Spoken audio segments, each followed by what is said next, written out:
வணக்கம் கர்த்தருக்குள் பிரியமான சகோதர சகோதரிகளே, உங்கள் அனைவரையும் இந்த உயிர்த்தெழுந்த கால வேளையிலே தேவனுடைய வார்த்தையோடு சந்திக்க கர்த்தர் தந்த கிருபைகளுக்காக கர்த்தர் நன்றியோடு கூட ஸ்தோத்திரிக்கிறேன். இந்த நாளிலும் ஆண்டவருடைய வார்த்தைக்கு செல்வதற்கு முன்பதாக முதலாவது நம்முடைய கண்களை மூடி தலையை தாழ்த்தி அதை நோக்கி பார்ப்போம். எங்களை நேசிக்கிற நல்ல கர்த்தாவே, இந்த அருமையான வேளைக்காக நன்றி செலுத்துகிறோம். ஆண்டவருடைய வார்த்தைக்காக ஆண்டவருடைய சமூகத்துல காத்து கொண்டிருக்கிறோம். நீர் எங்களோடு கூட பேசும் கர்த்தாவே, பேசும் அடியேன் கேட்கிறேன் என்று சொல்லி அன்றைக்கு தன்னை தாழ்த்தி சத்தம் கேட்க அமர்ந்திருந்த அந்த குட்டி சாமுவேலை போல சமூகத்துல எங்களை தாழ்த்தி காத்திருக்கிறோம். கர்த்தரோடு கூட பேசும், இடைபடும், அடியேனை முற்றிலுமாய் மறைத்துக் கொள்ளும். நீர் மாத்திரம் ஒரே வெளிப்படும். எல்லா துதிகமையும் நீர் எடுத்துக்கொள்ளும். இயேசுவின் நாமத்துக்கு பிதாவே, ஆமென். கர்த்தருடைய பரிசுத்த நாமம் மகிமைப்படுவதாக. நாம் தொடர்ந்து ஆண்டவருடைய வாழ்க்கையில் நடந்த சம்பவங்களை தொடர்ந்து நாம் கற்றுக்கொண்டு வருகிறோம். இப்போ இதுல அடுத்ததாக 46வதாக ஒரு சம்பவத்தை நாம் பார்க்கிறோம்.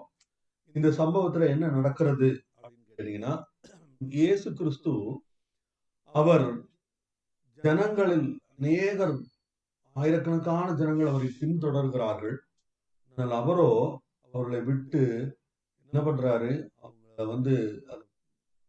தன்னை மற்றவர்களிடத்தில் சொல்லாதீங்க அப்படின்னு சொல்லி அவர் தன்னை ஒழித்துக் கொள்கிறதாக, தன்னை மறைத்துக் கொள்கிறதாக காணப்படுகிற அந்த பகுதியை தான் நாம் பார்க்கிறோம். ஆண்டவருடைய வார்த்தைக்கு நேராக நம்ம செல்வோம். மத்தேயு எழுதின சுவிசேஷம் 12வது அதிகாரம் 14வது வசனத்திலிருந்து நான் வாசிக்கிறேன்.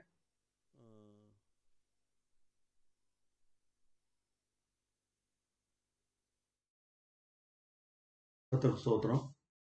14வது வசனத்திலிருந்து, அப்பொழுது பரிசேயர் வெளியே போய் அவரை கொலை செய்யும்படி அவருக்கு விரோதமாய் ஆலோசனை பண்ணினார்கள்.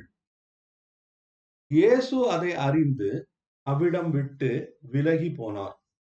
திரளான ஜனங்கள் அவருக்கு பின் சென்றார்கள். அவர்கள் எல்லாரையும் அவர் சுஸ்தமாக்கி தம்மை பிரசித்தம் பண்ணாதபடி அவர்களுக்கு கண்டிப்பாய் கட்டளையிட்டார். ஏசாயா தீர்க்கதரிசியால் உரைக்கப்பட்டது நிறைவேறும்படி இப்படி நடந்தது. அவன் உரைத்ததாவது, இதோ நான் தெரிந்து கொண்ட என்னுடைய தாசன், என் ஆத்துமாவுக்கு பிரியமாயிருக்கிற என்னுடைய நேசன், என் ஆவியை அவர் மேல் அமர பண்ணுவேன். அவர் புறஜாதியாருக்கு நியாயத்தை அறிவிப்பார். வாக்குவாதம் செய்யவும் மாட்டார், கூக்குரல் இடவும் மாட்டார். அவருடைய சத்தத்தை ஒருவனும் வீதிகளில் கேட்பதும் இல்லை. அவர் நியாயத்திற்கு ஜெயம் கிடைக்க பண்ணுகிற வரைக்கும் நெருந்த நாளனை முறிக்காமலும் மங்கி எறிகிற திரியை அணைக்காமலும் இருப்பார்.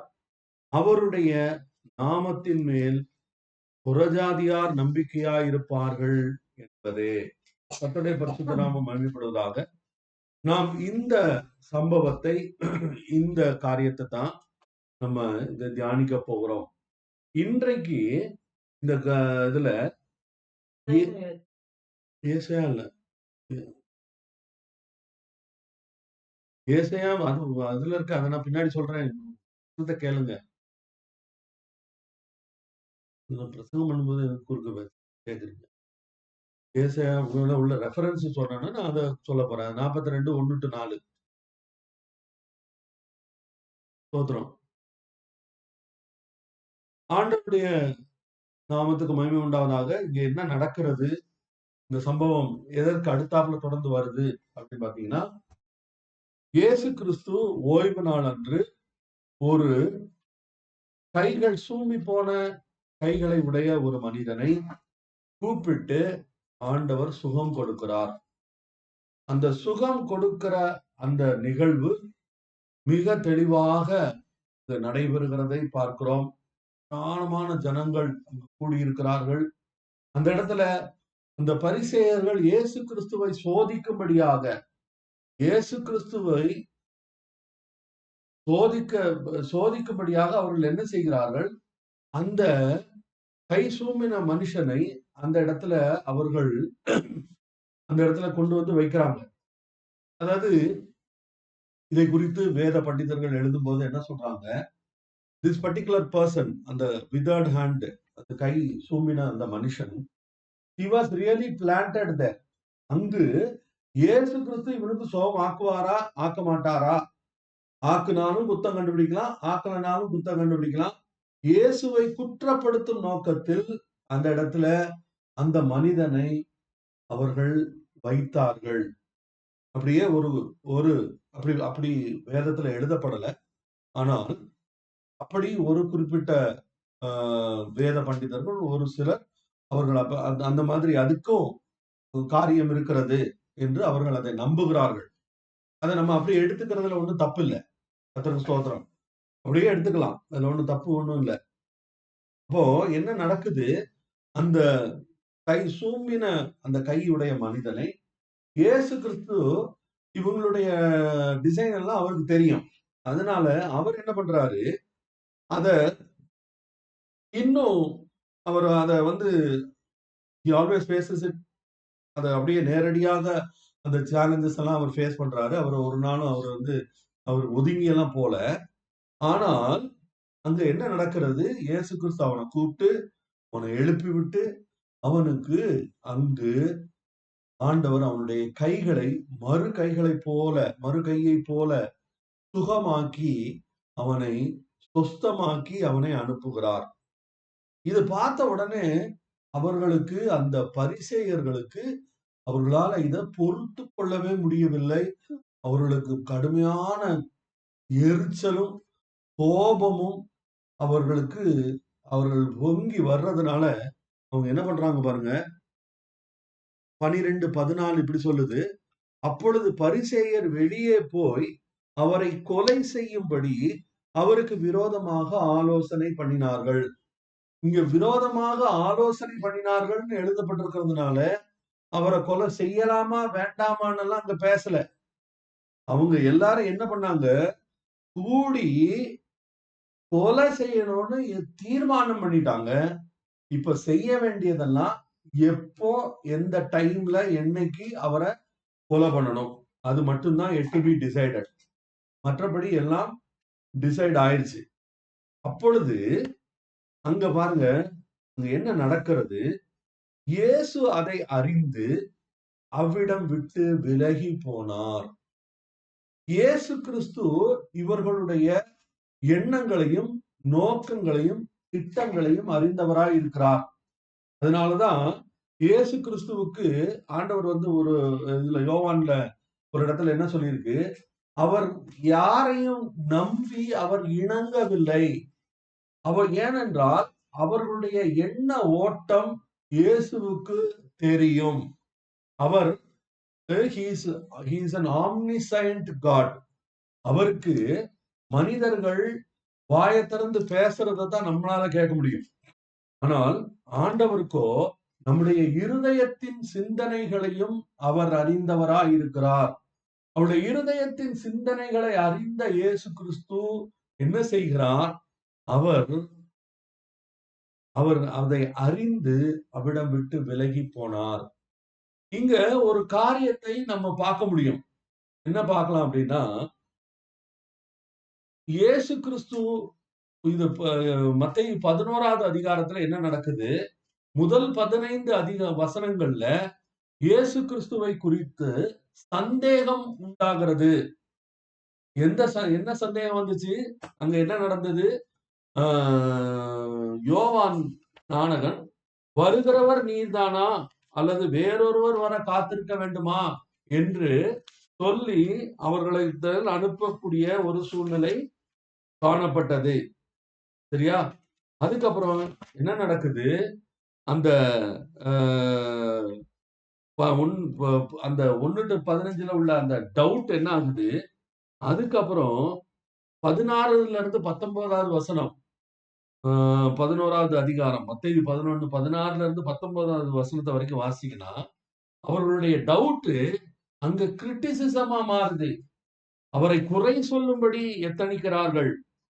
அதுக்கப்புறம் 20ல இருந்து 24 வசனங்களை பார்த்தா இயேசுவை அவர்கள் அற்பமாய் எண்ணுகிறதை பார்க்கிறோம். முதல்ல வந்து அந்த இன்டிஃபரன்ஸ் அது என்ன நடந்துச்சு? அந்த இன்டிஃபரன்ஸ வந்து இயேசுவை முழுக்க அவர்கள் என்ன பண்றாங்க? தே ரிஜெக்ட் ஜீசஸ். இயேசு கிறிஸ்துவை அவர்கள் வேண்டாம் என்று அவர்கள் இயேசுவை நிராகரிக்கிறதை பார்க்கிறோம். அந்த நிராகரித்தல் என்ன நடக்குது? அதுக்கப்புறம் இந்த 12வது அதிகாரத்துல 22வது வசனத்துல பார்த்தா, அங்க என்ன சொல்றாங்க? நீ வந்து இத எல்லாத்தையும் பிசாசுனுடைய உதவியினால தான் செய்யற அப்படின்னு சொல்லி தேவ தூஷணம் சொல்ல தலைப்பட்டார்கள். கர்த்தருடைய பரிசுத்த நாமம் மகிமைப்படுவதாக. இங்க இதுல இருந்து நம்ம என்ன கவனிக்கிறோம் அப்படின்னா, இயேசு கிறிஸ்து உண்மையான சத்தியத்தை எடுத்துக்கொண்டு ஜனங்களை விடுதலையாக்கும்படியாக ஆண்டவருடைய வார்த்தை என்ன நோக்கத்துக்காக கொடுக்கப்பட்டதோ அந்த நோக்கத்தை நிறைவேற்றும்படியாக அவர் பிரசங்கம் பண்ணி கொண்டிருக்கிறார். ஆனால் இங்க என்ன சம்பவித்துக் கொண்டிருக்கிறது? அங்க இருக்கிற கள்ள போதகர்களால் இயேசு கிறிஸ்து நிராகரிக்கப்படுகிறதை பார்க்கிறோம்.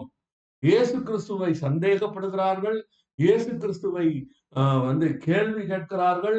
இயேசு கிறிஸ்துவை மறுதலிக்கிறார்கள், ரிஜெக்ட் பண்றாங்க, வெறுக்கிறார்கள், வேண்டாம் என்று சொல்லுகிறார்கள். கடைசி எங்க வந்துருச்சு? இயேசு கிறிஸ்துவை பிசாசுனுடைய உதவியோடு இவன் எல்லாவற்றையும் செய்து கொண்டிருக்கிறான் என்று சொல்லி தேவ தூஷணம் சொல்லுகிற அந்த இடத்துக்கு கொண்டு வந்துட்டாங்க. கர்த்தருக்கு ஸ்தோத்திரம். உண்மையான தேவனுடைய வார்த்தையோடு வரும்போது அதற்கு கட்டாயமாக கண்டிப்பாக பொய் உபதேசம், கள்ள உபதேசம் பண்ணுகிறவர்கள், பொய் சொல்லுகிறவர்கள் அதை எதிர்ப்பார்கள். கிருபை அப்படின்னு சொன்ன உடனே ஏன் எல்லாருக்கும் கோபம் வருது? கிருபைன்னு சொன்னா சந்தோஷம் தானே வரணும். கிருபை, புதிய உடன்படிக்கை அப்படின்னு சொன்னா கோபம் ஏன் வருது? கோபம் ஏன் வருதுன்னா அவங்களால இந்த உண்மைகளை அவர்களால் ஏற்றுக்கொள்ள முடியவில்லை. அவங்க என்ன நினைக்கிறாங்க? அந்த ஓய்வு நாள்னா அந்த ஓய்வு நாளுக்கென்று சில சட்ட திட்டங்கள் இருக்கிறது. அந்த ஓய்வு நாள்ல இதை செய்யக்கூடாது, அதை செய்யக்கூடாது, அப்படி செய்யக்கூடாது, இப்படி செய்யக்கூடாது அப்படின்னு இருக்கு. சபைனா அதுக்கு ஒரு ஒழுங்கு இருக்கிறது. அந்த ஒழுங்கின்படிதான் நீங்க இருக்கணும். வெள்ளை ட்ரெஸ் தான் போடணும் அப்படின்னெல்லாம் இது இப்படி ஒரு மனுஷீக சட்டங்களை உள்ள கொண்டு வந்து ஆண்டவருடைய வார்த்தையினுடைய நன்மையை தொலைத்து விட்டபடியினால் அதெல்லாம் தேவையில்லை. ஆண்டவருடைய வார்த்தை தான் முக்கியம், இயேசுதான் முக்கியம், அவர் சொன்ன அந்த வார்த்தையின் நோக்கம் தான் முக்கியம்னு சொன்னா அவங்களுக்கு நம்மளை பிடிக்காது, நம்ம ஏற்றுக்கொள்ள மாட்டார்கள். நம்மளை பார்த்தாலே சத்ருவை பார்க்கிற மாதிரி பார்ப்பாங்க. கிருபையா? கிருபை எது வேணாலும் செய்யலாமா? எப்படி வேணாலும் அப்படியெல்லாம் யாரும் பேசவும் இல்லை, பிரசங்கம் பண்ணவும் இல்லை. அது ஏன் அவங்களால அதை ஏற்றுக்கொள்ள முடியவில்லை என்றால் அவர்களுக்குரிய சட்ட திட்டங்களுக்கு அது ஒத்துக்கொள்ளாம ஜனங்கள் உண்மையிலேயே விடுதலையாகி ஜனங்கள் உண்மையிலேயே அவங்க வந்து சுகத்தையும் ஆரோக்கியத்தையும் ஆசீர்வாதத்தையும் பெற்றுக்கொண்டா அவன் வந்து நாளைக்கு லைன்ல நிக்க மாட்டான். அதுதான் பிரச்சனை. அதனாலதான் அவங்களுக்கு அதை ஏற்றுக்கொள்ள முடியல. அதனாலதான் கிருபைக்கு அவ்வளவு எதிர்ப்பு. இயேசு கிறிஸ்துவனுடைய வார்த்தைக்கு எதிர்ப்பு வந்ததுக்கும் அதுதான் காரணம். அவர் என்ன சொன்னாரு? ஓய்வு நாள் என்பது நீ அது ஓய்ந்திருக்க வேண்டியது, ஆண்டவரோடு இருக்க வேண்டியது, நன்மை செய்ய வேண்டியது, கஷ்டப்பட்டவனுக்கு உதவி செய்யக்கூடியது, அதற்கான நாள். அதுதான் ஓய்வு நாள். ஓய்வு நாள் எல்லாருக்கும் ஓய்வு நாள். ஆனா ஓய்வு நாள்ல வேலை செய்து கொண்டிருக்கிற ஆசாரியர்கள் ஓய்வா எடுத்துட்டு இருக்காங்க. அவங்க வேலை தானே செஞ்சுட்டு இருக்காங்க. அப்ப அவங்களுக்கு என்னைக்கு ஓய்வு நாள்? அப்ப அந்த அவன் வேலை செய்யறவன் அவனும் செய்யாம தானே இருக்கணும். கர்த்தருக்கு ஸ்தோத்திரம். ஆக ஆண்டவர் ஓய்வு நாள் என்பதை கொடுத்ததற்கான நோக்கம் நன்மை செய்வதற்காக. ஆனால் இந்த ஜனங்கள் அதையெல்லாம் விட்டுட்டு அவங்க they created their own rules and regulations and rituals and completely threw out the word of God. ஆண்டவருடைய வார்த்தையை முழுக்க தூக்கி எறிஞ்சிட்டாங்க. அதனாலதான் இயேசு கிறிஸ்துவை அவர்களால் ஏற்றுக்கொள்ள முடியவில்லை. எந்த அளவுக்கு ஆயிடுச்சு அப்படின்னா இதை குறித்து மார்க் எழுதுகிறார். மார்க் இதே சம்பவத்தை குறித்து எழுதும் போது அங்க என்ன நடக்கிறது? அவர்கள் ஏரோதியர்களோடு பேசினார்கள். அந்த ஏரோதியர்கள் யாரு? அந்த ஏரோது என்கிற ராஜா அவன் அந்த தேசத்தை அரசாள வேண்டும் என்று அவனுக்காக வேலை செய்து கொண்டிருந்த ஒரு கூட்ட மக்கள். அவர்கள் யூதர்கள் அல்ல. அந்த ஏரோது எப்படிப்பட்டவனாய் இருந்தான்? ஏரோது உள்ளபடியே சொல்ல போனால் அன்றைக்கு இருந்த இஸ்ரவேலர்களுக்கு முள்ளை போல குத்தி கொண்டிருந்தான். அந்த அளவுக்கு டார்ச்சர் பண்ணிட்டு இருந்தான். ஆனால் இந்த ஜனங்கள், இந்த பரிசேயர்கள், இவர்கள் தங்களுடைய ராஜ்யத்தை கட்டி காப்பாற்றுவதற்காக அவர்கள் அந்த யூதர்களுக்கே எதிரான அந்த ஜனங்களோடு கூட ஐக்கியம் கொள்ளவும் அவர்கள் தயங்கவில்லை. இயேசு கிறிஸ்துவ கொல்றதுக்கு ஏரோதியருடைய உதவியை தேடுவதற்கு அவர்கள் சளைக்கவே இல்லை. இதே சம்பவத்தை குறித்து லூக்கா எழுதும் போது அங்க என்ன நடக்குது? அவர் லூக்கா எப்படி சொல்றாரு? they were filled with fury. அப்படியே எரிமலை மாதிரி உள்ள கொதிச்சிட்டு இருக்கு. அப்படிப்பட்ட கோபத்தோடு ஆண்டவருடைய வார்த்தையை அவர்கள் ரிஜெக்ட் பண்ணாங்க. ஆண்டவருடைய வார்த்தையை ஒதுக்கி தள்ளினார்கள். ஆண்டவருடைய நோக்கத்தை ஏற்றுக்கொள்ள மறுத்தார்கள். கர்த்தருக்கு ஸ்தோத்திரம். அதனாலதான் இவரை பார்த்து ஆண்டவர் என்ன சொல்றாரு? என்னுடைய குமாரன். அது அந்த அந்த வசனம் எப்படி இருக்கு? அவர் நேசகுமாரன். அந்த 18வது வசனம், 18வது வசனத்துல ஆண்டவருடைய வார்த்தை என்ன சொல்லுது பாருங்க. இதோ நான் தெரிந்து கொண்ட என்னுடைய தாசன், என் ஆத்துமாவுக்கு பிரியமாய் இருக்கிற என்னுடைய நேசன். என் ஆத்துமாவுக்கு பிரியமாய் இருக்கிற என்னுடைய நேசம், மை பிலவட் அப்படின்னு இந்த வார்த்தைய அந்த இடத்துல இருக்கு. இதுல என் தாசன் அப்படின்னு இருக்கு. இந்த தாசன் அப்படிங்கிற வார்த்தை உண்மையிலே அந்த கிரேக்க பதம் என்ன பதம்னா பாயிஸ், PAIS. அந்த கிரேக்க பதத்தினுடைய அர்த்தம் என்னன்னா மகன் அப்படிங்கிற அர்த்தம். மகன். அப்போ அவர் வந்து வெறுமன தாசன் இல்ல. he was not just a servant, but he was also a son. இயேசு கிறிஸ்து இந்த உலகத்திற்கு எதற்காக அனுப்பப்பட்டார்? அவர் ஒரு ஊழியக்காரனாய் அவர் அனுப்பப்பட்டார். நான் வந்து ஊழியம் கொள்ளும்படி வராமல் ஊழியம் செய்யும்படி வந்தேன் அப்படின்னு இயேசு கிறிஸ்து தன்னை குறித்து சொன்னதை நாம் ஆண்டவருடைய வார்த்தையில வாசிக்க முடியும். அவர் வந்து ஒரு வேலைக்காரனாக, ஊழியக்காரனாக அவர் தன்னை தாழ்த்தி இந்த இடத்துல வந்தாரு. அதனாலதான் அவர் எப்படிப்பட்டவரா? அவர் he is the beloved son. கர்த்தருடைய பரிசுத்த நாமம் மகிமைப்படுவதாக. beloved அது மட்டும் இல்ல, அவரு வந்து he was beloved servant. தேவன் அவர் தன்னுடைய குமாரனாக இருந்தாலும் அவரை சர்வன்ட்னு சொல்லி அவர் அனௌன்ஸ் பண்றார். அந்த ரோம பாரம்பரியத்துல அவர்கள் அந்த செக்யூலர் ட்ரெடிஷன்ல அந்த மகனை நியமித்துக் கொள்ளுதல், அடாப்ஷன், அந்த கான்செப்ட்ல வரும்போது அப்பொழுதும் இதே அந்த PAIS, பைஸ் என்கிற வார்த்தை தான் பயன்படுத்தப்படுகிறது. அப்படின்னா அவரை வந்து ஒரு ஒரு ஒரு தகப்பன் தன்னுடைய பையன் அவனுடைய 13வது வயதுல அவன் பெரியவன் ஆகும்போது அவன் தன்னுடைய காரியங்களை அவன் செய்ய முடியும் என்று சொல்லி அதை உலகத்திற்கு அதை வந்து டிக்ளேர் பண்ணும்போது அவன் என்ன சொல்றான்? Now he is my son அப்படின்னு அனௌன்ஸ் பண்றான். இப்ப இதுவரைக்கும் அவன் மகன் இல்லையா? இதுவரைக்கும் அவன் மகன் தான். ஆனா when he is declared being son, அந்த இடத்துல என்ன சொல்லணும்? அதனுடைய அர்த்தம் என்ன? நான் செய்யக்கூடிய எல்லா காரியங்களையும் என் பையனும் செய்ய முடியும். என் பையன் எது செஞ்சாலும் அது நான் செய்ததாகத்தான் அர்த்தம் என்கிற அந்த அர்த்தத்துல அவங்க வந்து அந்த ஒரு டிக்ளரேஷன் கொடுக்குறாங்க. அந்த இடத்திலும் அந்த வார்த்தை, அதே பைஸ் என்கிற வார்த்தை தான் பயன்படுத்தப்பட்டிருக்கிறது என்று சொல்கிறார்கள். கர்த்தருக்கு ஸ்தோத்திரம். இப்போ இயேசு கிறிஸ்து வந்து ஏன் தேவனுக்கு பிரியமான அதாவது பிலவட் சர்வன்ட் அப்படின்னு அவரை சொல்றதுக்கான காரணங்கள் இந்த வசனத்திலேயே கிட்டத்தட்ட 9 காரணங்கள் இருக்கு. இப்ப அதுல முதல் காரணத்தை நான் விளக்குறதுக்கே எனக்கு 20 நிமிஷம் ஆயிடுச்சு. கர்த்தருக்கு ஸ்தோத்திரம். அதனால எவ்வளவு முடியும்னு தெரியல. ஆண்டவர் நமக்கு கொடுத்திருக்கிற இன்னும் மீதம் உள்ள 20 நிமிஷத்துல நம்ம என்ன செய்ய முடியும்னு பார்ப்போம். கர்த்தருக்கு ஸ்தோத்திரம்.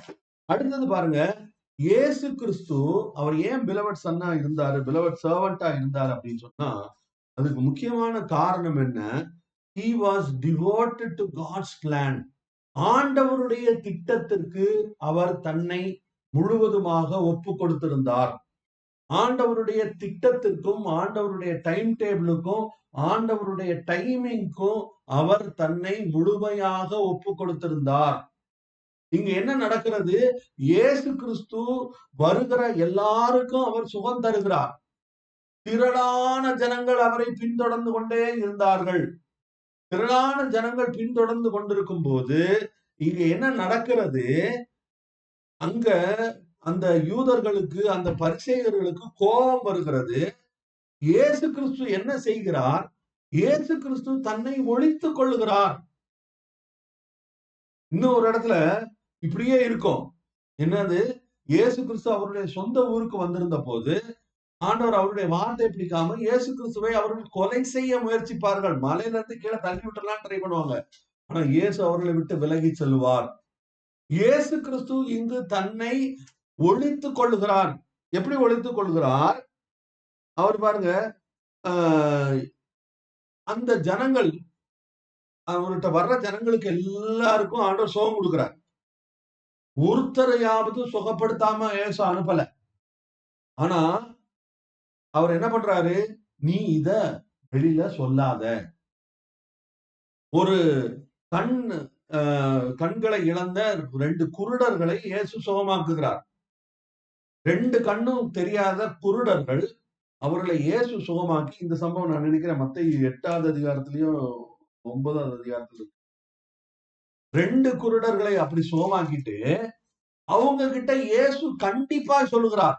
என்ன சொல்றாரு? நீ என்ன செய்யக்கூடாது? இத சொல்லக்கூடாது.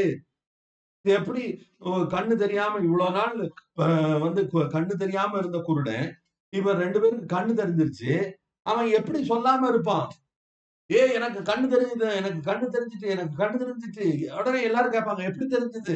எனக்கு இயேசு ஒருத்தர் ஜெபம் பண்ணாரு, அவர் என்னைய தொட்டாரு, எனக்கு சுகம் கிடைச்சிட்டு. அப்படிதான் அவன் சொல்லியிருப்பான். அது எவ்வளவு பெரிய கஷ்டம் பாருங்க. ஆனா இங்க அந்த வசனம் என்ன சொல்லுது? அந்த வசனம் 9:32 அது என்ன வாசி?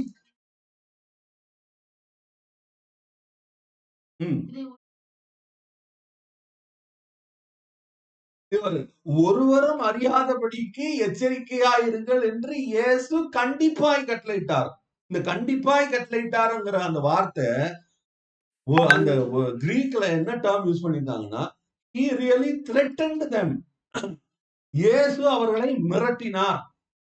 இயேசு மிரட்டினார்னு சொன்னா இன்னைக்கு எல்லாரும் யோசிப்பாங்க, இயேசு எங்க மிரட்டினாரு? அப்படியெல்லாம் கிடையாது. ஆனா ஒரிஜினல் அந்த வார்த்தையினுடைய அர்த்தம், இயேசு in fact he really threatened them. ஏய், எந்த காரணத்தை கொண்டும் அவனை வெளியில சொல்லிடாதன்னு விரட்டியிருக்காரு. இங்கும் அதுதான் நடந்திருக்கு. 12:16 பாருங்க. தம்மை பிரசித்தம் பண்ணாதபடி அவர்களுக்கு கண்டிப்பாய் கட்டளையிட்டார். இதே கண்டிப்பாய் கட்டளையிட்டார் தான் அங்கேயும் இருக்கு. அதே வார்த்தை தான், கிரேக்க வார்த்தை தான் பயன்படுத்தப்பட்டிருக்கிறது. அது ஒரு அர்த்தம் என்ன? ரிட்டன், மிரட்டியிருக்காரு இயேசு, சொல்லாத. ஏன் அப்படி சொன்னாரு? காரணம் என்ன? இந்த ஜனங்கள், இந்த எகிப்து, இந்த இஸ்ரவேல் ஜனங்கள், அவர்கள் ஒரு மேசியாவுக்காக காத்து கொண்டிருக்கிறார்கள். அவர்கள் வரக்கூடிய மேசியா எப்படிப்பட்ட மேசியாவா இருப்பாருன்னு அவங்களுடைய எதிர்பார்ப்பு. அப்படின்னா அவர் அந்த ரோம ராஜ்யத்தை அடிச்சு நொறுக்கி ஒரு பெரிய யுத்த வீரனாக அந்த ஜனங்களுக்கு ஒரு அரசியல் விடுதலையை பெற்று தருகிற ஒரு மேசியாவாக அவர்கள் எதிர்பார்த்து கொண்டிருந்தார்கள். ஆனா இயேசு கிறிஸ்து அவர்களுடைய அரசியல் விடுதலைக்காக வரவில்லை. அதை விட முக்கியமான ஆத்தும விடுதலையை அவர்களுக்கு தர வேண்டும் என்பதுதான் ஆண்டவருடைய நோக்கமாக இருந்தது. அப்படி ஆத்தும விடுதலையை தருவதற்கு அவர் இயேசு கிறிஸ்து அவர் என்ன பண்ணணும்? அவர் ஆண்டவருடைய திட்டத்தோடு தன்னை இணைத்துக் கொண்டிருக்க வேண்டும். இந்த ஜனங்களுடைய திட்டத்தோட இணைஞ்சிருந்தா அவரை ராஜாவாக்கியிருப்பாங்க. ஆனால் அவர் அதற்கு இணங்கவில்லை. ஏன் இணங்கல? Because he was omniscient. அவருடைய நோக்கம் அவருக்கு தெரியும். அவர் பேசுவதற்கு முன்பதாகவே நம்முடைய மனசுல என்ன ஓட்டம் ஓடுது, என்ன எண்ணங்கள் ஓடுகிறது என்பது வரைக்கும் இயேசுவால் கண்டுபிடிக்க முடியும். He literally clinged on to God's plan. ஆண்டவருடைய திட்டத்தோடு தன்னை இணைத்துக் கொண்டபடியினால் அவர் என்ன பண்றாரு? அவர் ஒளிந்து கொள்கிறார். இங்க கூட்டம் கூட்டமா வரும், அவர் என்ன பண்ணுவாரு? ஒளிஞ்சுக்கிடுவார். இன்னொரு இடத்துக்கு போவாரு, பேசுவாரு, கூட்டம் வரும், எதிர்ப்பு வரும், உடனே ஒளிந்து கொள்வார். பேசுவாரு, கூட்டம் வரும், நன்மை விடுதலைகள் ஜனங்கள் பெற்றுக் கொள்வார்கள், எதிர்ப்பு வரும், மறுபடியும் இயேசு ஒளிந்து கொள்வார். இயேசு கிறிஸ்து எதற்காக அப்படி செய்தார்? ஆண்டவருடைய திட்டத்தோடு தன்னை இணைத்துக் கொண்டிருந்தார். இந்த சம்பவம் நடக்கும் போது இயேசு கிறிஸ்து ஊழியம் செய்து அவர் கிட்டத்தட்ட 1 வருஷம் 1.5 வருஷம் ஏறக்குறைய அவ்வளவு டைம் ஆன சமயத்துலதான் இந்த சம்பவம் நடக்கிறது. ஆனால் இயேசு கிறிஸ்து இப்ப மரிக்க முடியாது. இயேசு கிறிஸ்து இன்னும் 2 வருடம் ஊழியம் பாக்கி இருக்கிறது. இயேசு கிறிஸ்து ஒரு பொலிட்டிக்கல் வார்ஃபேர் நடந்து அதுல மரிக்க முடியாது. இயேசு கிறிஸ்து எங்கதான் மரிக்கணும்? இயேசு கிறிஸ்து சிலுவையில் மரிக்க வேண்டும். அவர் தன்னுடைய ரத்தம் எல்லாம் கடைசி சொட்டு ரத்தம் வரைக்கும் சிந்தி மரிக்க வேண்டும் என்பது ஆண்டவருடைய திட்டமாயிருந்தது. அதற்கு அவர் தன்னை ஒப்பு கொடுத்திருந்தார். ஆண்டவருடைய திட்டத்திற்கும் அவருடைய டைம் டேபிளுக்கு இயேசு கிறிஸ்து தன்னை விட்டு கொடுத்திருந்தார்.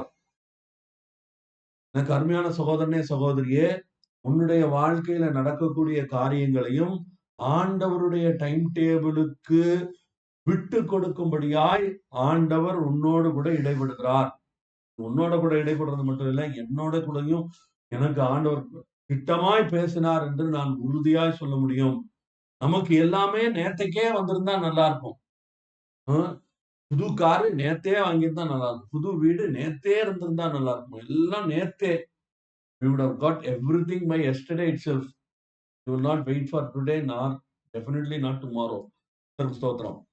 ஆனால் இயேசு கிறிஸ்து he clinged on to God's timetable. ஆண்டவருடைய டைம் டேபிளுக்கு விட்டு கொடுத்து அதற்காக அவர் தன்னை தொடர்ந்து ஒழித்துக் கொண்டார். இப்பமே ஊழிய ஆரம்பிச்சு 1.5 வருஷம் ஆச்சு, இவரை போட்டு தள்ளணும்னு முடிவு பண்ணிட்டாங்க. அந்த அளவுக்கு அவர் மேல எரிச்சலும் கோபமும் வெறுப்பும் வைராக்கியமும் பொறாமையும் நிறைந்து காணப்படுகிற ஜனங்கள். இயேசு கிறிஸ்து என்ன பண்ணாரு? தன்னை ஆண்டவருடைய டைம் டேபிளுக்கு விட்டு கொடுத்தார். ஆண்டவருடைய வார்த்தையோடு தன்னை இணைத்துக் கொண்டார். அது ஆண்டவருடைய திட்டத்துக்கு தன்னை விட்டு கொடுத்திருந்தார். அதனாலதான் அவர் எனக்கு மிகவும் பிரியமான தாசன், மிகவும் பிரியமான நேசன் என்று அவர் அழைக்கப்பட்டதை பார்க்கிறோம். கர்த்தருடைய பரிசுத்த நாமம் மகிமைப்படுவதாக. அடுத்தது பாருங்க, இயேசு கிறிஸ்து ஏன் அப்படி அவருக்கு பிரியமான தாசன் என்று அழைக்கப்பட்டார்? இயேசு கிறிஸ்து அவர் அதற்கு காரணம் என்ன? முக்கியமான காரணம் என்ன அப்படின்னா, நம்ம வாசிக்கலாம். அந்த வசனத்தை நம்ம எடுத்துக்கொள்வோம். மறுபடி இங்க மத்தேயு 12:15 பாருங்க. இயேசு அதை அறிந்து அவிடம் விட்டு விலகி போனார். திரளான ஜனங்கள் அவருக்கு பின் சென்றார்கள். அவர்கள் எல்லாரையும் அவர் சொஸ்தமாக்கி. இயேசு கிறிஸ்துவை திரளான ஜனங்கள் பின்பற்றுகிறார்கள். ஆயிரக்கணக்கான மக்கள் ஆண்டவர் திட்டி, நீ த்ரெட்டன் பண்ணி சொல்லாதன்னு சொல்லியும் என்ன நடக்குது? அங்க இயேசு கிறிஸ்துவை பற்றி கேள்விப்பட்டு அவரிடத்துல போனா சுகமாயிரும், அவரிடத்துல போனா விடுதலை வந்துடும், அவரிடத்துல போனா எனக்கு கஷ்டம் மாறும் அப்படின்னு சொல்லி ஆயிரக்கணக்கான ஜனங்கள் அவரை தொடர்ந்து பின்பற்றி வந்து கொண்டே இருக்கிறார்கள். அவர்கள் எல்லாரையும் ஆண்டவர் என்ன பண்ணாரு? அவர்கள் எல்லாரையும் அவர் சொஸ்தமாக்கி அப்படின்னு வசனம் சொல்லுது. அந்த அவர்கள் எல்லாரையும் அப்படிங்கிறது it is an all inclusive word.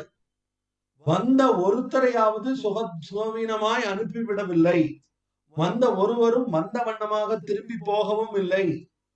வந்த ஒவ்வொருவரும் இயேசு கிறிஸ்துவின் இடத்திலிருந்து சுகத்தை, விடுதலையை, நம்பிக்கையை,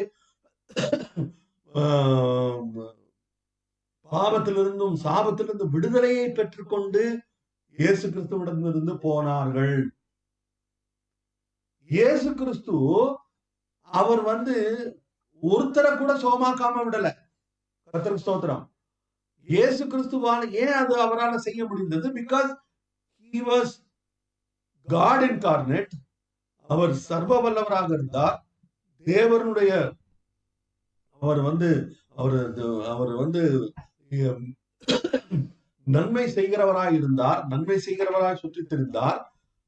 அங்க அவர் சுகத்தை கொடுக்கிறார். அதுக்கான காரணம் என்ன?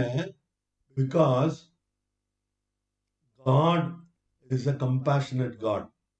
அவர் ஒரு சூப்பர் நேச்சுரலான ஒரு பர்சன். இயேசு கிறிஸ்துவால பெரிய அற்புதங்களையும் அடையாளங்களையும் செய்ய முடியும். அவர் தனக்கு அவ்வளவு பெரிய வல்லமை இருக்கு அப்படின்னு காமிக்கிறதுக்கு அவர் என்ன பண்ணிருக்கலாம்? அப்படி சர்ன்னு அப்படியே வானத்துல அப்படியே பறந்து இறங்கி இருந்திருக்கலாம். அல்லது இன்னொன்னு என்ன பண்ணிருக்கலாம்? அந்த ஜனங்களை 10-50 பேர் முன்னாடி இருந்தாங்கன்னா 50 பேரையும் அப்படியே ஒரு வானத்துல பறக்க விட்டு ஒரு சுத்தி விட்டு உட்கார வைக்கலாம். இதெல்லாம் இயேசுவுக்கு முடியுமா? முடியாதா? இயேசுவுக்கு முடியும். சரி, இதுதான் பண்ணல அப்படின்னா அப்ப என்ன பண்ணலாம்? ஓகே, இங்க இருக்க ஒரு பில்டிங், இங்க இருந்து அப்படி இந்த பக்கம் வா அப்படின்னு சொல்லி அப்படியே அந்த பில்டிங்கோட சேர்த்து இன்னொரு இடத்துல வச்சிருக்கலாம். இப்படி he could have done so many wonders and miracles. மனுஷரால முடியாதத செய்திருக்கலாம். அந்த வல்லமை அவருக்கு இருக்கிறது. அப்படி செய்திருந்தா இவங்க என்ன சொல்லிருப்பாங்க? இவர் மனுஷனே இல்ல அப்படின்பாங்க.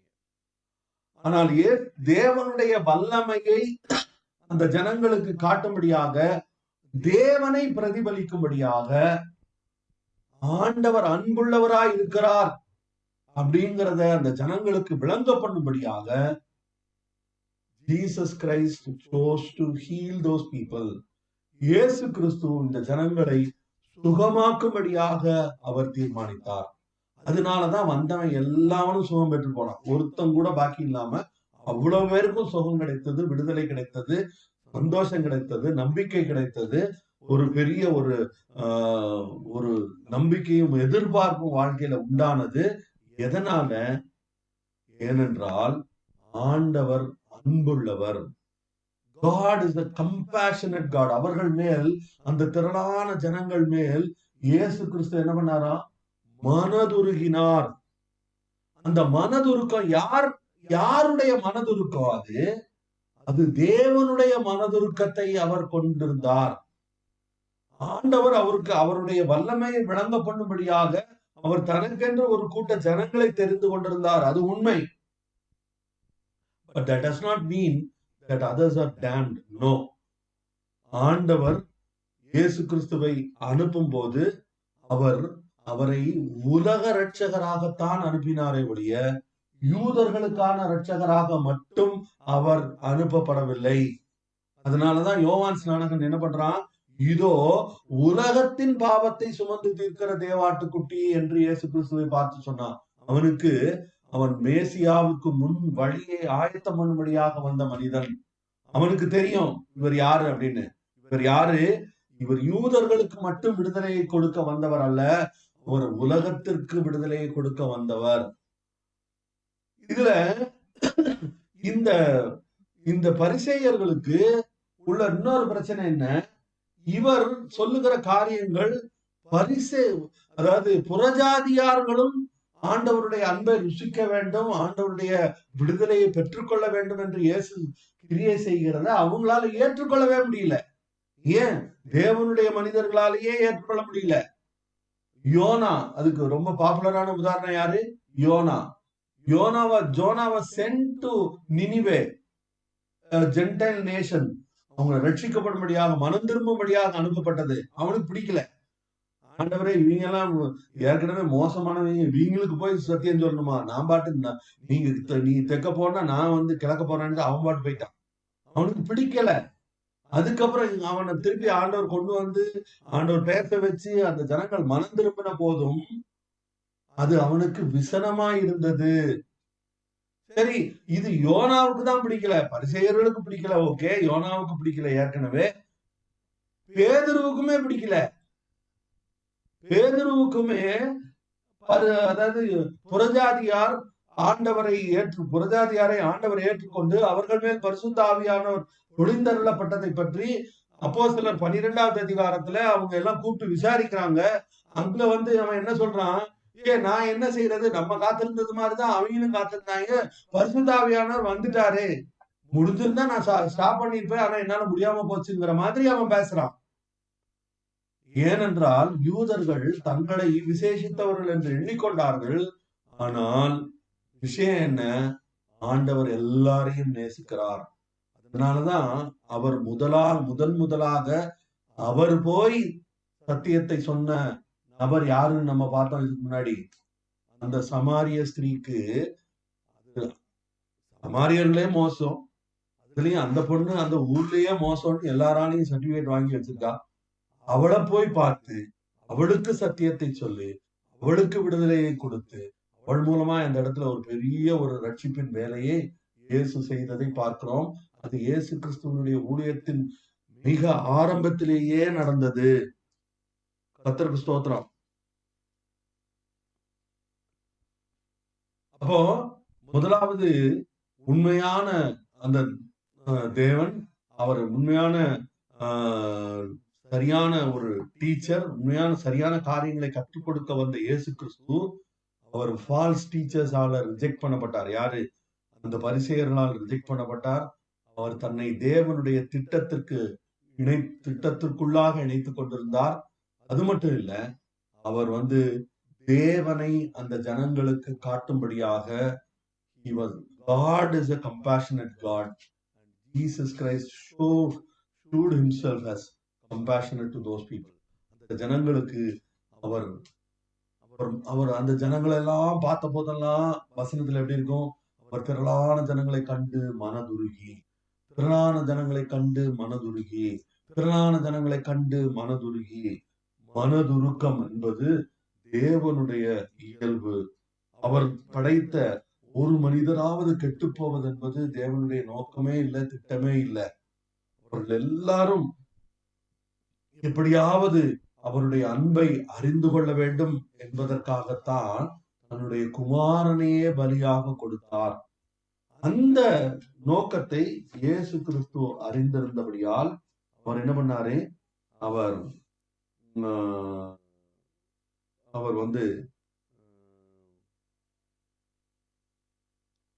எனக்கு பிரியமான என் தாசன், my beloved servant, my beloved son, my beloved servant, my beloved, இவர் என்னுடைய நேசகுமாரன், இவரில் பிரியமாயிருக்கிறேன் என்று சொல்லப்பட்ட போதும், மை beloved servant என்று சொல்லப்பட்ட போதும் பயன்படுத்தப்பட்டிருக்கிற வார்த்தை ஒரே வார்த்தை.